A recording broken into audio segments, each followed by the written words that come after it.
HSC base 2026 আজকে আমি তোমাদেরকে বাংলা ফার্স্ট পেপার সাজেশন দিব। দেখো আমি যে এখানে যে কয়েকটা লিখছি এগুলো থেকে আসবে ইনশাল্লাহ। প্রথমত দেখো গদ্যের তুমি পড়বা কোনটা, দেখো অপরিচিতা, বিলাসী, অর্ধাঙ্গী, জীবন অভিক্ষ, মাসি পিসি, রেইনকোট, নেকলেস।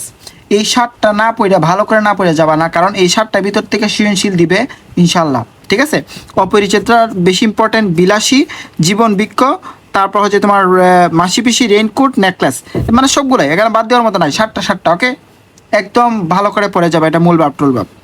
তারপর হচ্ছে পদ্মতে দেখো আমি পদ্ম দিছি এখানে কি কি, বিভীষণের প্রতি মেঘনাদ, সোনার তরী মানে আসবে ইনশাল্লাহ, দিয়ে দিবে। তারপর বিদ্রোহীটাও দিয়ে দিবে। তারপর প্রতিদান, তাহারি পরিমণেটাও দিবে ইনশাল্লাহ, এটা তোমরা পড়ে যাবে ভালো করে। ফেব্রুয়ারি 1969, 18 বছর বয়স, এটা দেওয়ার পসিবিলিটি অনেক। ঠিক আছে, 18 বছর বয়স ইনশাল্লাহ দিয়ে দিবে। তারপর হচ্ছে আমি কিংবদন্তির কথা বলছি, যেগুলোতে স্টার্ট দিছি এগুলো মাস্ট পড়ে যাবা। আর হচ্ছে তোমার এখানে যে কয়েকটা দিছি আমি, এখানে 8টা আর এখানে যে 7টা, এইগুলা মাস্ট পড়ে যাবা। ঠিক আছে, ভালো করে পড়ে যাবা, যাতে এখান থেকে তোমার সৃজনশীল এবং জ্ঞানমূলক কোনো তেমন মিস না যায়। ঠিক আছে, এখানে কবিতার যেগুলো আছে এগুলো মাস্ট পড়ে যাবে ভালো করে। ঠিক আছে, ওকে।